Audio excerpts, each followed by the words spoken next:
play you're about to see is based on the trial of a murder case and treats the facts of violent death as frankly as they were treated in the original court. Details of the trial have been condensed from contemporary sources, but scenes outside the courtroom are a mixture of fact and conjecture. Criminologists have painted Charlotte Bryant as a very immoral woman. She fell in love with a man to whom she wasn't married and had him as a lover in the same cottage where she lived in the midst of a certain amount of squalor with her husband and 4 children.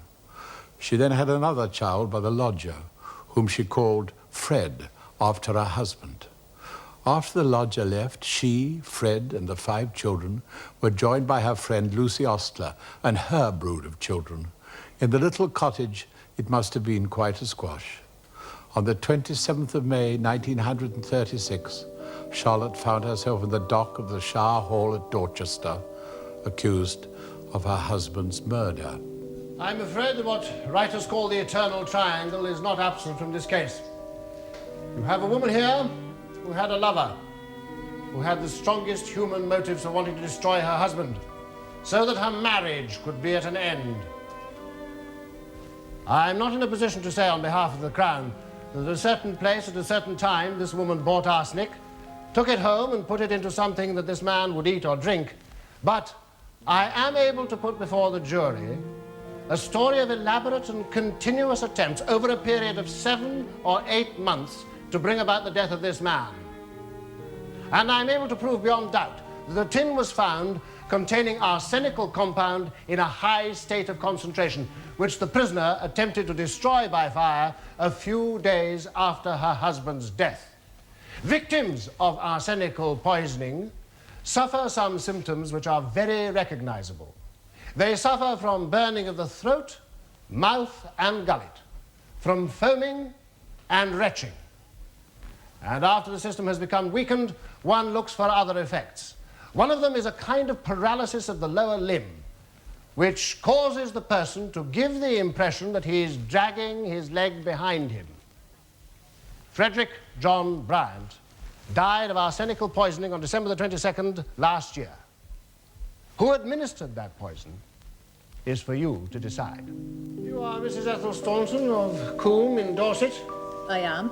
You occupy the cottage next door to where Mr. and Mrs. Bryant lived? Yes. Would you say that you knew them well? Yes, fairly well. What was Mr. Bryant's profession? He was a cowman. Would you say that Mr. Bryant was a healthy man? Well, he always seemed to be in good health. But he was very ill in May last year. I heard him calling through wall between the 2 cottages. And what did you do? I went into the Bryants, and there was Fred. He's all alone, sitting on the stairs, and he's very, very ill. Groaning, shuddering. He's very white, holding his stomach. And what did you do then? I made him an emetic of soap and water. I helped him upstairs to bed. It wasn't easy because he could hardly move his legs, as though he had sort of cramp in the calves. Cramp in the calves. And then? Well, then I went to fetch my husband, who was working on the farm. And when I got back, he must have been sick or something, because there on the floor was all this green, frothy stuff. Green, frothy stuff. And where was Mrs. Bryant during all this time? She's out with Mr. Parsons in his car. So, and when did Mr. Parsons and Mrs. Bryant return? At 8 o'clock. I said to Lottie, Mrs. Bryant, I said, your husband's been very ill. Did she seem concerned? No, not very concerned. As though she expected it, perhaps? Well, I don't know about that. What else occurred? Well, I asked her what she'd given him for dinner. She said meat, potatoes, and peas, which he'd left in oven. And what was the relationship between Mr. Parsons and Mrs. Bryant? Well, he was a fancy man. And where did he live?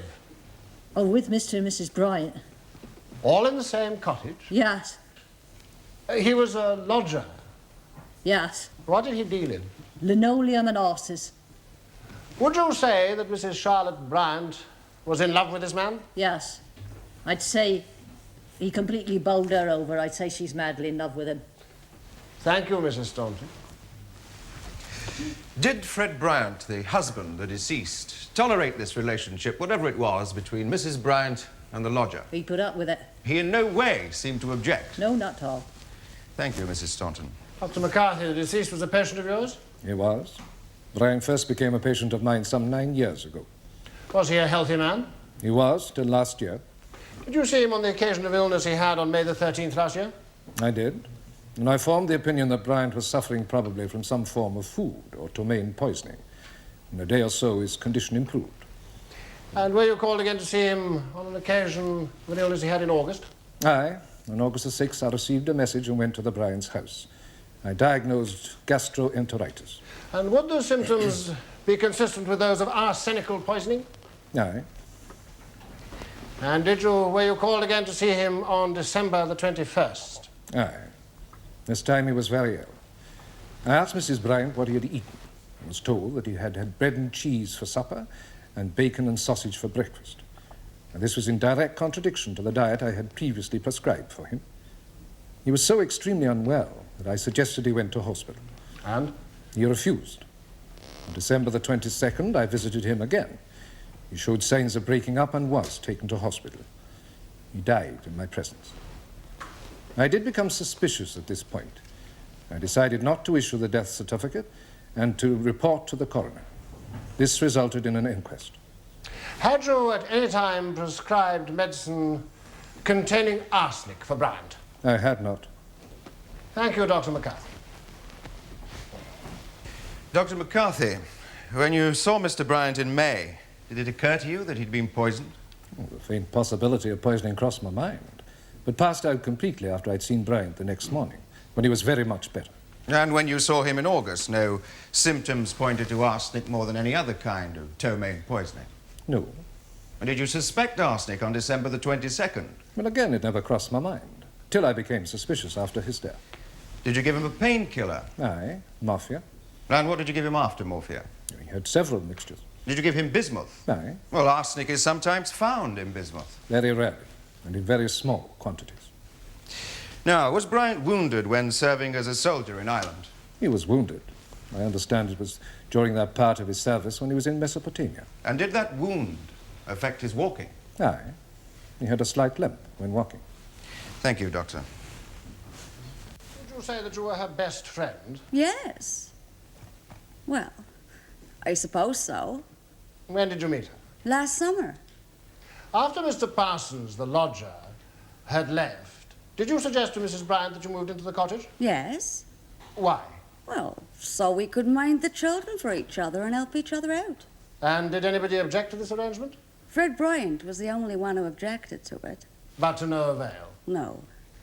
Do you sometimes read the newspapers? Yes. Do you recall reading an article during the time that you were staying with Mrs. Bryant? Yes, I was reading the news of the world to Mrs. Bryant because she can't read. It was a murder. We were talking about it, and Mrs. Bryant said, "What would you give anyone if you wanted to get rid of them?" And what did you say? I replied, I would not think of doing anything like that. The night that Bryant died, were you staying with Mr. and Mrs. Bryant? Yes. Would you tell us what time Mr. and Mrs. Bryant went to bed? About 7. And where did you sleep that night? In the chair in the same room. Why? Oh, because they invited me to. Well, the other rooms were full of the children. And did anything happen during the night? Yes. At 3 a.m. we was woke up. It was Charlotte. She was trying to get Fred Bryant to take some oxo. And did he take the oxo? I don't know. My candle went out. So you couldn't see. Do you remember anything particular happening the next morning? Yes, Mrs. Bright and I were having breakfast. Then suddenly we heard a shout from Fred upstairs. We went upstairs and found him very ill. We sent for the doctor. And then what? Doctor took him to hospital. And he died. Do you later remember a conversation about an inquest? Yes, Mrs. Bryant had been told there was going to be an inquest. She asked me what an inquest was. And what did you say? Oh, I told her I thought it was a kind of operation. And if she could neither read nor write, nothing could be found. And what did she reply? She said, I suppose they will go to all the chemists to see if anything has been burnt. If they can't find anything, they won't be able to put a rope round my neck. Has she ever said anything to you about Mr. Leonard Parsons? Oh, she said she was very fond of him. She said the latest baby belonged to Parsons. And following Brian's death, can you remember any particular conversation with her? Yes, it was after the police came and took away the bottle of medicine the doctor had given her. Well, Charlotte pointed to a green tin in the cupboard and said she must get rid of it. Was it that tin? Yes, except it wasn't burned. Can you tell us anything else about that tin? Yes, when I was raking out the ashes under the boiler, I found that tin. And it was all choked up, too, with a lot of charred-up clothes. And can you tell us who put it there? Did you? We had a fire in the wash-house copper on Christmas Eve. She must have done it then. Thank you. Lucy Osler, were you put on the identification parade with Mrs. Bryant? Yes. So that a chemist whose book recording who he'd sold arsenic to had been signed with an X could identify you? He couldn't. He couldn't. Answer the question. Yes. I suggest that you were frightened, and that made you invent these stories implicating Mrs. Bryant. No. Do you agree you were staying in the cottage during Bryant's illness? Yes. That you helped nurse him and give him his medicine? Yes. Had equal opportunity with Mrs. Bryant of giving him arsenic? Yes, but I wanted didn't... to share a cottage with a Bryant, and Bryant objected to you and your children being there? No. Did you know that the police were digging around your late husband's grave? No. Your husband died some years ago, didn't he? Yes. Oh, do you know why they were digging around your late husband's grave? My Lord, I think the suggestion should be more plainly put. I might put to this witness that she was afraid there was going to be an accusation concerning this alleged murder made against her. No. Are you a dealer in linoleum, horses, and other things? Yes. 3 years ago, as a dealer in horses, did you visit Sherborne and there come in contact with Mrs. Bryant? Yes. And after that, on different occasions, did you stay with Mr. and Mrs. Bryant? Yes. On what terms were you with Mrs. Bryant? Good terms. Were you intimate? Oh, yes. Very intimate. With both of them. Especially with Fred, though. Both of them. Mr. Parsons, what was your sexual relationship with Mrs. Bryant? I cannot understand. Did you live with her as man and wife? No. Did you know her? I knew her very well. Mr. Parsons, I will put this more plainly. Did intimacy, sexual intimacy, take place? Oh. Yes. And were you in the habit of going away with Mrs. Bryant? Yes. And did she ever make a suggestion of marriage to you? She said she thought that she would soon be a widow and would I marry her. And when was that? In the summer of last year. And was it only once that she said that? More than once. When was the last time that she made the suggestion? I cannot remember, to be candid. Before you left the Bryant's house, did you tell Mrs. Bryant that you were going? Yes. And did you tell her that you were not coming back? I did. And what happened about your clothes? Did you take them with you? No. How was that? She hid them. Why? I presume because she didn't want me to go. Did Mrs. Bryant ever say anything to you about her youngest child? She said I was the father of it. Have you ever taken weed killer into the Bryant's house? Never. Have you ever heard any talk about weed killer? Yes. When was that? Well, I and Fred Bryant shared a razor, and Fred was looking for it. We shared a razor, and Fred was looking for it. He found a tin in the cupboard that he hadn't seen before. I heard him ask Charlotte, what was that tin? She said it was weed killer. Thank you, my lord. No further questions. Have you ever lived with a woman? I do not follow. Well, lived with. Shared the same bed with, shared the same household. Lived with her full time. Yes. For how long? 11 years. And what was her name? Priscilla Leveridge. And then you left her. I did. Oh, she had 4 children of yours, didn't she? That's right. Or 5. but one died. 4. And did you have some difficulty from time to time in keeping these children? I did. As a matter of fact, orders were made against you in court to pay for them, were they not? They were. And you say Mrs. Bryant was after you and proposed marriage? She did. What, and are you suggesting you were the sort of man Mrs. Bryant would want to marry? With 4 children you had to keep and not able to keep them? Did you have a fixed home anywhere to take a wife? No. Or you just travel about, Yes. dealing in linoleum and horses? Yes. And other things. And you say that Bryant knew that you sometimes went away with his wife? Yes. But there was never a quarrel between you? No. We were friendly. Do you recognize this bottle?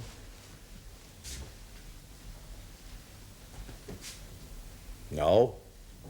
I suggest on one occasion you poured some of the contents of that bottle on a stone in front of Mrs. Bryant and it fizzled. No, sir. I suggest that you left that bottle behind you when you left the cottage of the Bryants. No. And that you said to Mrs. Bryant that if you poured that down her throat, that's what would happen inside her. No, sir. I suggest you left that bottle behind you when you left the cottage of the Bryants. No. You swear that? Yes. Did you ever pour anything out which fizzled?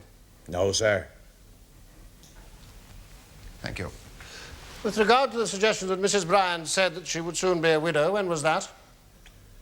It was 2 or 3 times. When she asked you whether you would marry her, what did you say? He said no.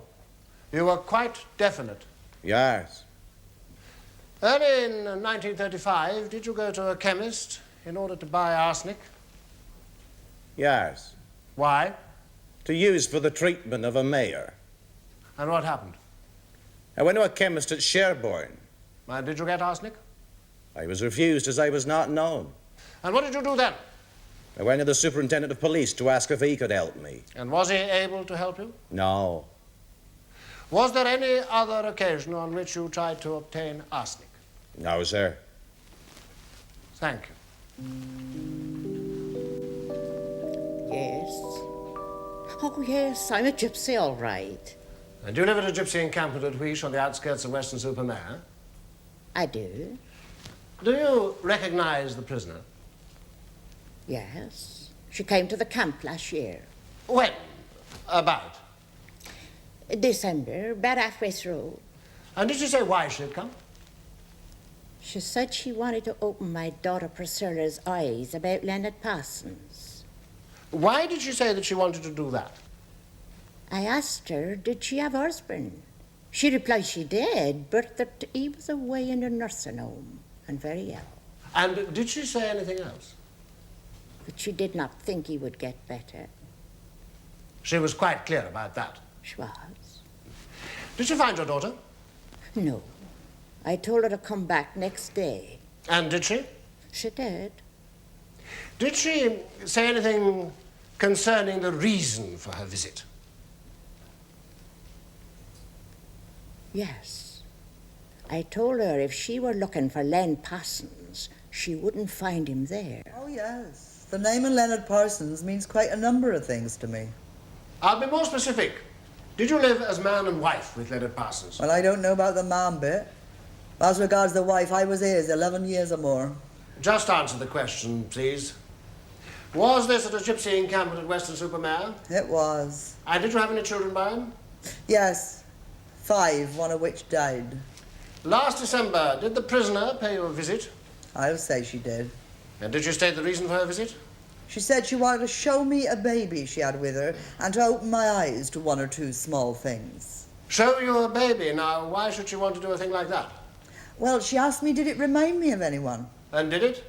Well, it was the spitting image of Leonard Parsons. I can't think why, of course. Just answer the question, please. Your comments are not required. Did you tell her as much? I most certainly did. Well, it was the spitting image. Anyone would have noticed. And did Mrs. Bryant say anything else? She asked me had I seen him, and I said no. She said she'd been living with him, and that her husband was ill, very ill. And what did you say in reply? Well, come on, what did you say in reply? I hope he gets better bloody fast and gives a bloody good hiding to you and bloody Len Parsons and all his doings. That's what I said in reply. Silence! Would you say that Parsons is a ladies' man? He's a bloody fancy woman's man. He's a man who'll break up any bloody man's home. Yes, senior analyst of the Home Office. I did examine the organs of the body, and I've no doubt whatsoever that Frederick John Bryant died of acute arsenical poisoning. 300 times more than the normal amount of arsenic was discovered in the nails, suggesting that it was administered over a lengthy period.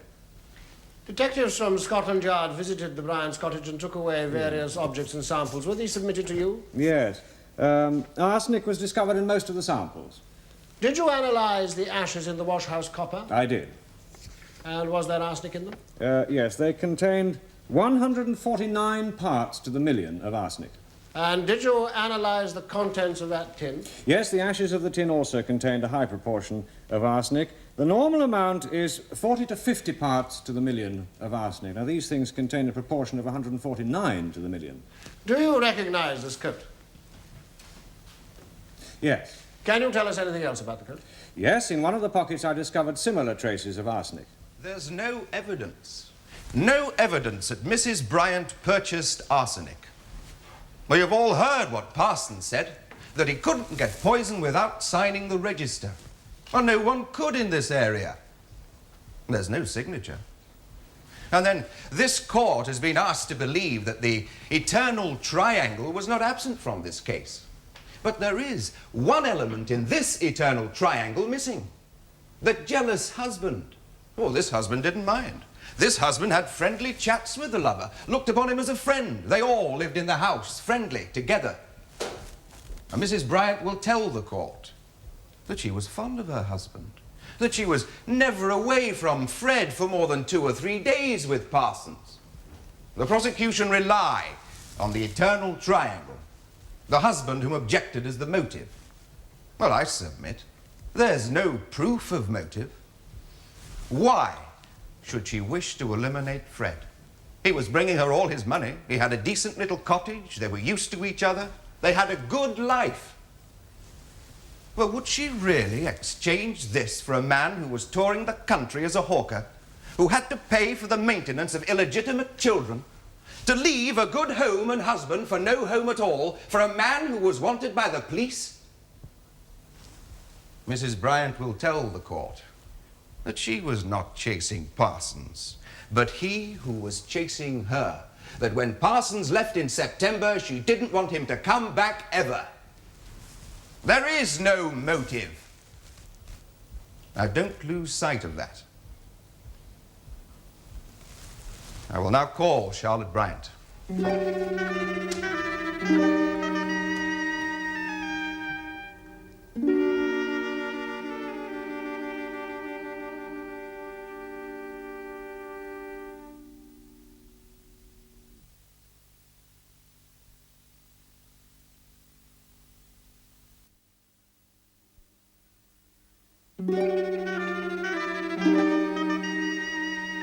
Would you give us your full name, please?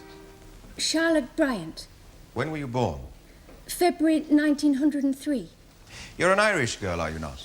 Yes. Now, is it correct that you can neither read nor write nor tell the time? Yes. Did you meet your husband when he was with the army serving in Ulster? Yes. What terms were you and your husband on? Very good. Never had a breath wrong with my husband in my life until Leonard Parsons came along. And where and how did you first meet him? At a party. He said he was lonely, so I invited him along for Christmas dinner. Did you on subsequent occasions go away with Mr. Parsons? Yes. But you always returned to your husband shortly after? Yes. Did Parsons want you to leave him? No. He wanted me to leave Fred to go away with him, but I said no. I had the children and my husband. I told him he couldn't keep me as well. He had 4 children to keep at Weston. He said he could, and I said he couldn't. Do you recognize this bottle? Yes. Why? Parsons brought it along one day. And? Well, he showed it to me, and he poured out some stuff on a stone for me to watch it, and it fizzled all over the floor. Do you remember discussing with Mrs. Ostler an article in a Sunday newspaper about a poisoning case? No. I don't know poisoning. I never saw Mrs. Ostler that day. It's been alleged that the pocket of this coat contained traces of arsenic. Is that your coat? No, sir. Can you demonstrate that it's not your coat? Yes, sir.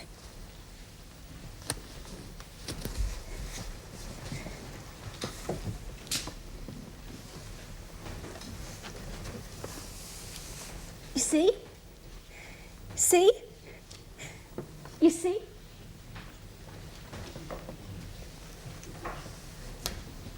Now, on December the 21st, the night before your husband died, where did you sleep?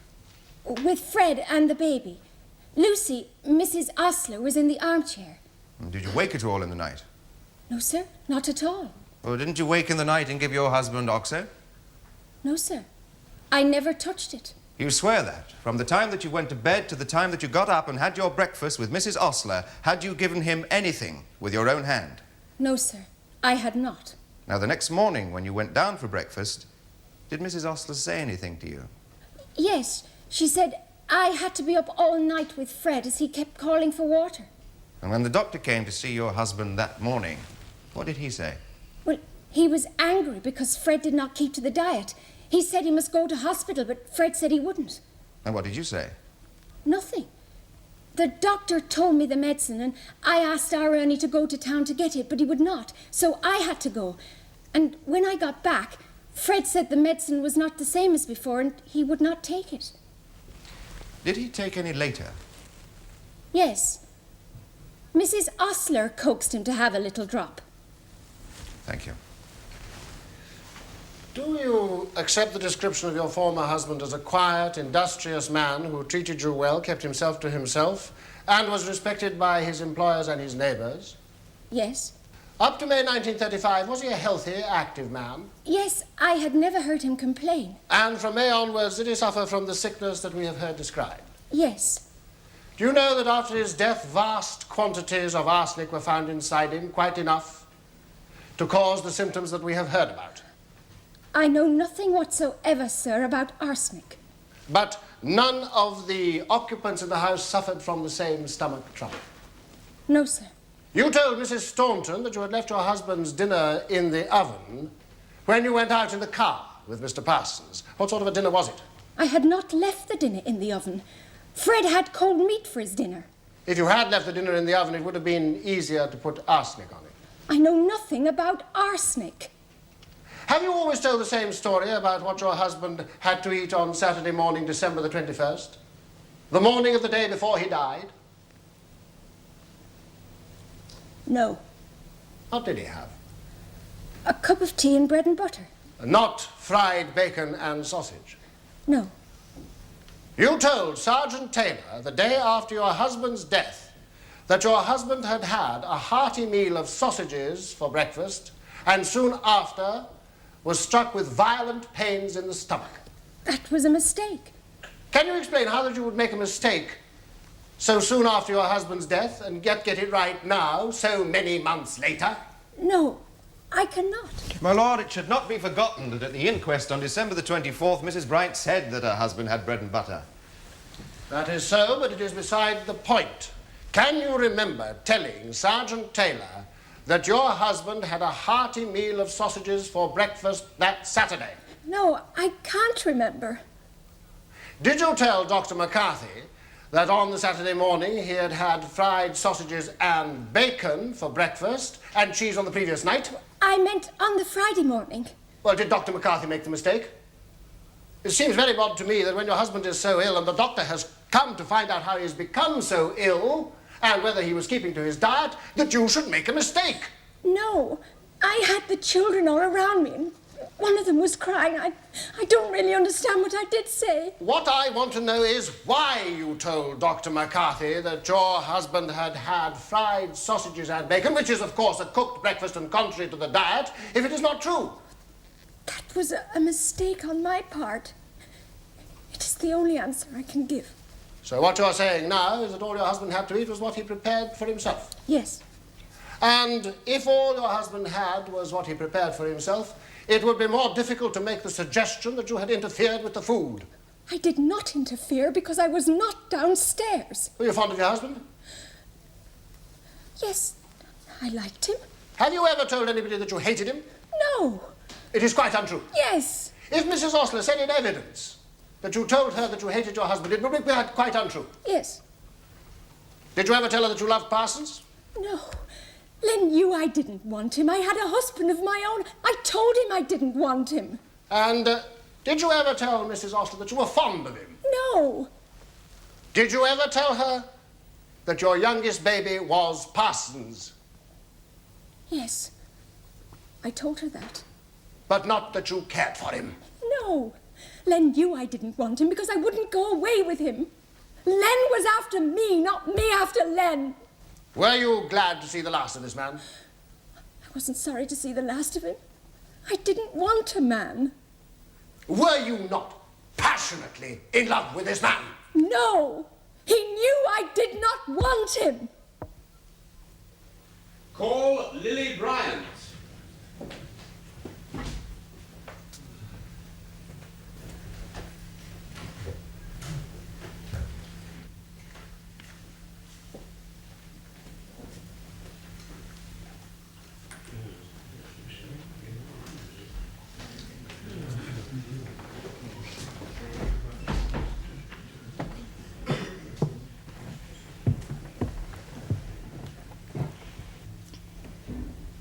Lily, I expect you've heard of Jesus, have you?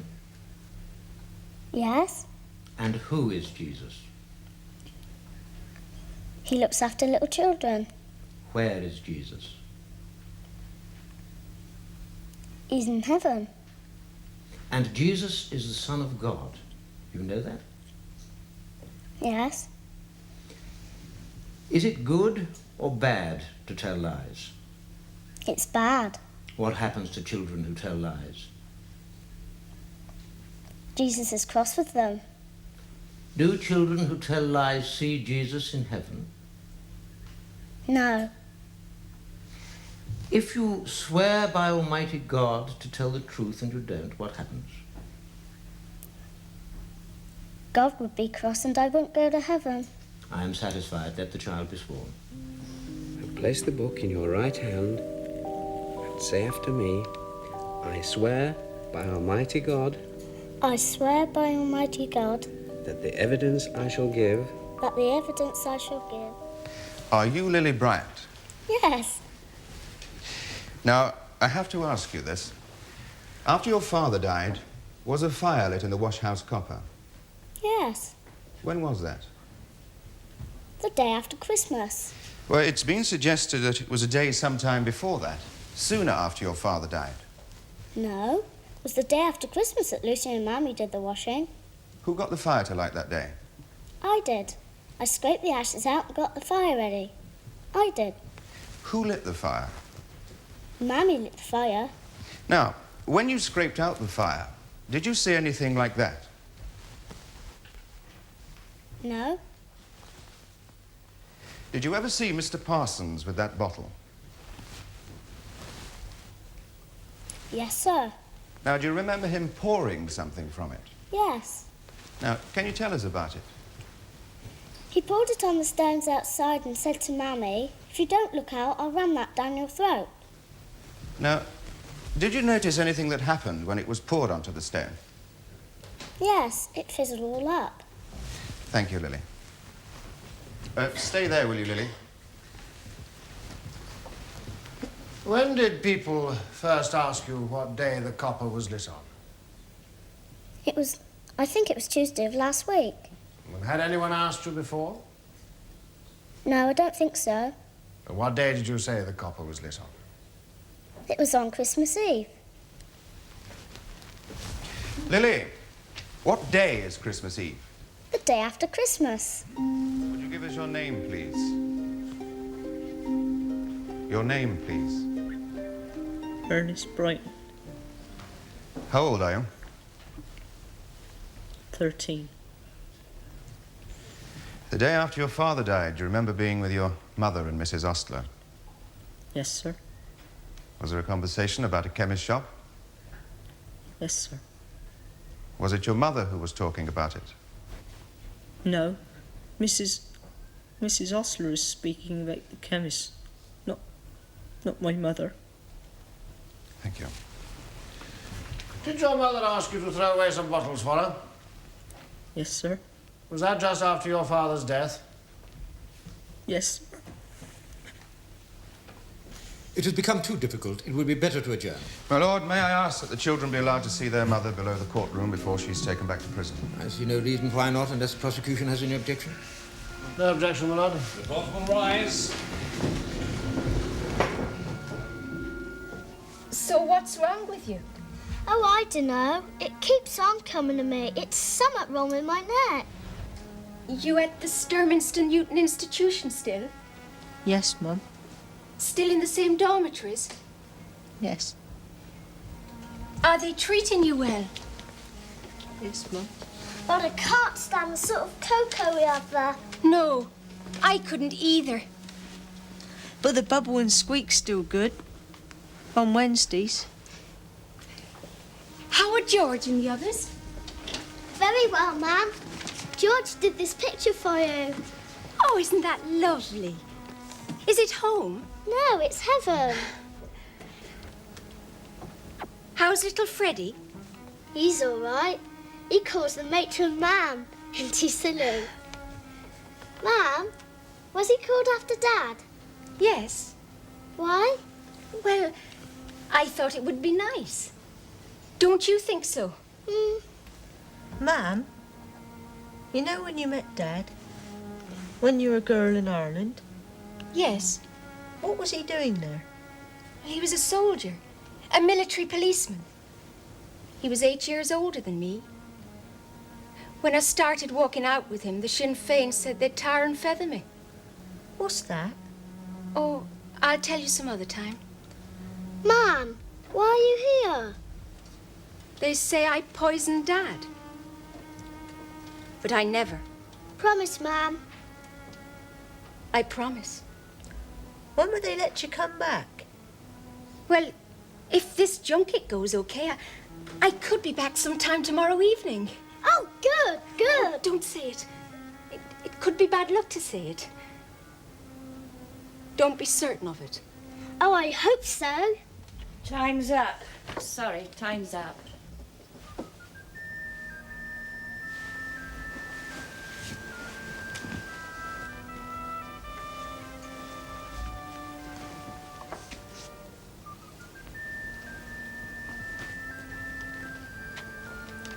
Bye, Mum. Bye. Members of the jury, have you agreed upon your verdict? We have. And do you find the prisoner guilty or not guilty? Guilty. Is that the verdict of you all? It is. Charlotte Bryant, you stand convicted of willful murder.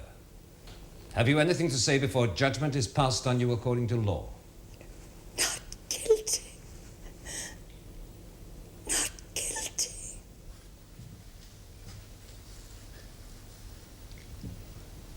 Charlotte Bryant, after long and careful consideration, you have been found guilty of the murder of your husband. It was a very long and painful death. It remains only for me to discharge my duty by passing sentence, which is that you be taken from this place to a lawful place of execution and hanged by the neck until you are dead and buried in the precincts of the prison. May the Lord have mercy on your soul. Amen.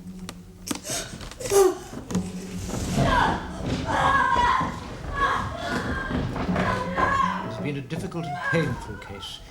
It is only right that I excuse the jury any further service for 5 years. The court will rise.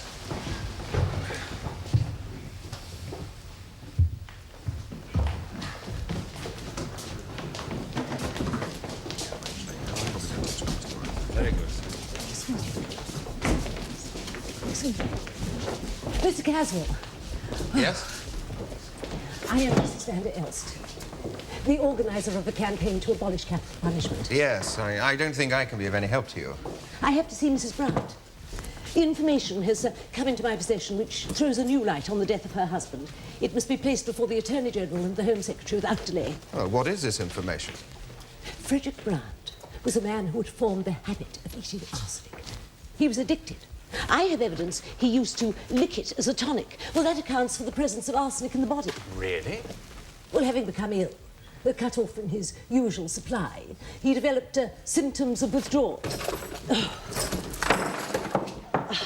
There's also a high concentration of arsenic in the stone of the quarry where he worked. Would you care to visit me at my office and give me details of this fresh evidence? No, first, I must see Mrs. Bryant. To tell her, should the worst come to the worst, I will find foster parents for her children. I will pay for their maintenance and education. Oh, that's very generous. I can certainly communicate your intentions to her. I shall arrange for the older children to be sent abroad, so their mother's death will never be known to them. Here I am, going on as though Mrs. Bryant's death was a certainty. We will appeal. But we have to appeal. Madam, Well, I'm even afraid... if she is guilty, even if she has killed with cruelty, it does no good to respond by killing her with cruelty. And what if she is innocent? Then we can never put right the harm we've done her.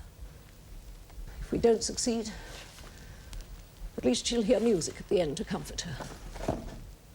I'll provide a band to play hymns outside the prison, a loud band. She'll hear it from the gallows. She'll hear "Abide with me."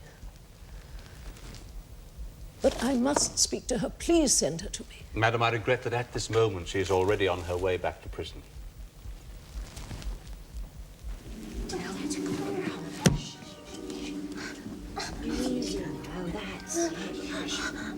All right.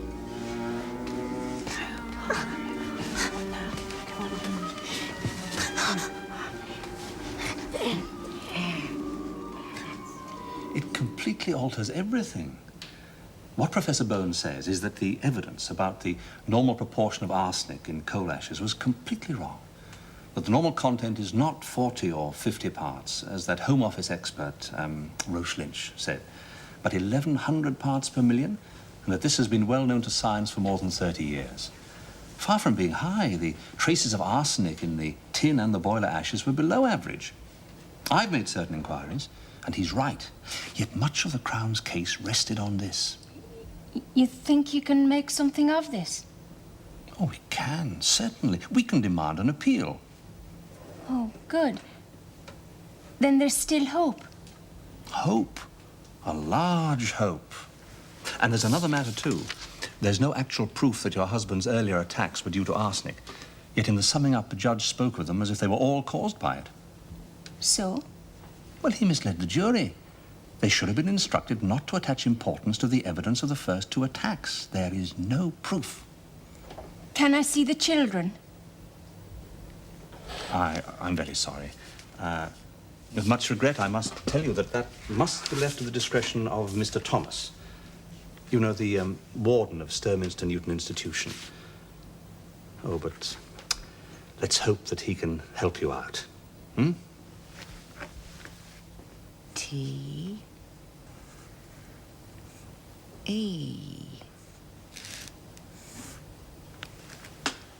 My name! My name! Yes, there. You've written your name. Oh, I've always wanted to be a scholar. How soon before I can learn to write, well, everything? Very soon, if you get on as fast as this. Lottie. This court has no patience with this objectionable appeal. This court will not listen to the opinion of scientific gentlemen bringing their minds to bear on evidence which they have not heard. This court sets its face like flint against attempts to call evidence which could have been made available at the trial. Moreover, in this case, it is clear that there has been no mistake. In the event of something happening to you, the children will be adopted by us, the Dorset Public Assistance Committee. And they will have their names changed so that nothing will connect them with this. Can I see them before? Well, I'll have to see about that. She told me that Lily didn't go to church on Sunday. Why was that? Must be still her throat complaint. Just doesn't seem to clear up. Meanwhile, George, the 7-year-old, will be having an operation on his eye very soon. Oh, yes? It's good to clear up these little physical defects. How's little Freddie? Right as rain. Still spends most of his time sleeping. How old would he be now? 1 year, 10 months and 5 days. It fell to Matron to break the news to Ernest. He was riding about on his bicycle and she called him in and told him. He cried quite a lot. A very difficult ordeal for Matron. Will I be able to see them? Please, can I see them?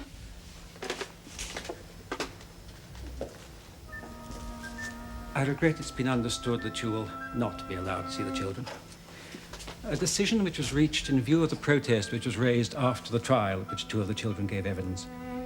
It was thought wrong to bring children into contact with tragedy at so young an age, and that to see their mother now could only unsettle them. Even so, I think they'd love to see her, even if it is unsettling. I'm sorry. Give them my love. Almost white now. Yes. You don't remark on it till you think how she looked once. It's a worry, I suppose. Shall we tell her? Yes, I think so.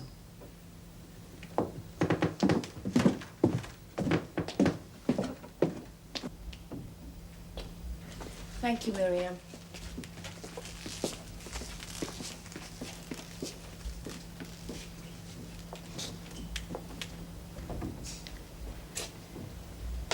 Charlotte. Yes. You remember your solicitor asked for a reprieve?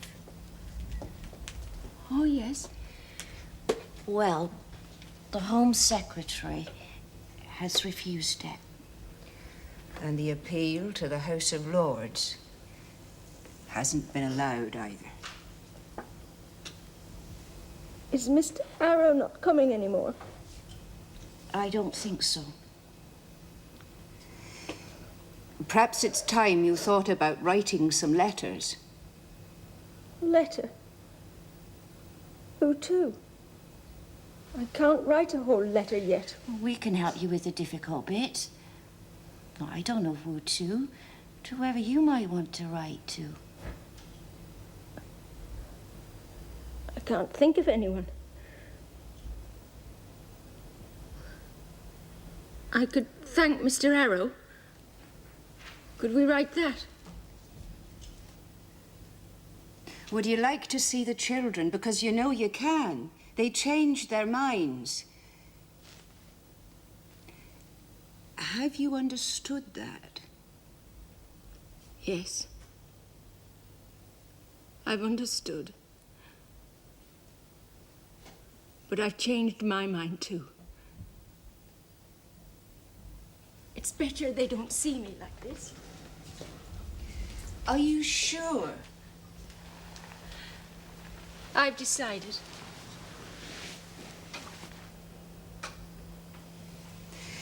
Charlotte, there's someone else you could appeal to. Who?